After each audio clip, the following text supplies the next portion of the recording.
नैबे डिमाकुसियाव जोङो 45 नं भेरगाव समष्टिनि समष्टि लेभेलनि जे स्टियारिं कमिटिनि अफिस बेखौ जों दिनै बेखेवबाय आरो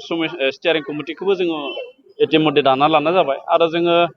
मोननै ब्लक स्टियारिं अफिसखौ जों दिनै बेखेवगोन ननाय सेरफां आरो खैरोबारि बे मोननै समष्टिनि स्टियारिं अफिसखौबो जों दिनै बेखेवनाय जागोन आरो भेरगावनिखौ जोङो सानसे बा साननैनि उनाव जोङो बेखेवनानै लागोन। गाबोन जोङो नमिनेसन गथायनायनि थाखाय दिनै सावरायनाय जादों आरो जों नाजादों जेसेबां हायो जोंनि इउपिपिएल दोलोनि दैदेनगिरि लोगोसे इउपिपिएल दोलोखौ मोजां मोनग्रा गासिबो रायजो राजाफोरखौ लानानै जोङो गाबोन अदालगुरियाव नमिनेसन गथायनो थाखाय जोङो साननाय जादों। बेराफारसेथिं जों नुबाय खिन्थु बे खेबाव खिन्थु माने इउपिपिएलआव माने जेसेबांखिनि जौसाङाव गिदिर गिदिर माने नेताफोरा जयोमोन खिन्थु बे समफ्राव बेयाव नुनो मोननाय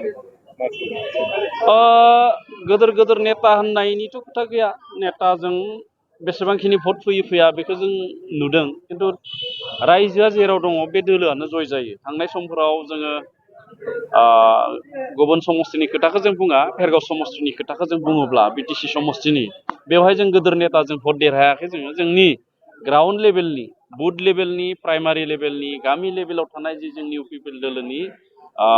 फोथायथाव जोंनि जायफोर गोख्रों इउपिपिएलनि दैदेनगिरि बिथांमोननि दारैसो जोङो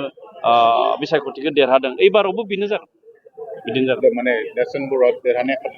नेरसोन बर'आ देरहानाया 100% रोखा जानानै दङ मानो होनना बुङोब्ला बे 45 नं भेरगाव समष्टियाव एमएलए समष्टियाव बिजेपियाथ' बिजाथि होखाया दोनै फोसावबाय बिथांमोना आरो बिपिएफनिफ्रायबो दासिमबो बिथांमोना बिजाथि फोसावनो थाखाय गोहो गथायाखै। ओंखायनो जोङो रोखा दिनैनि जि जोंनि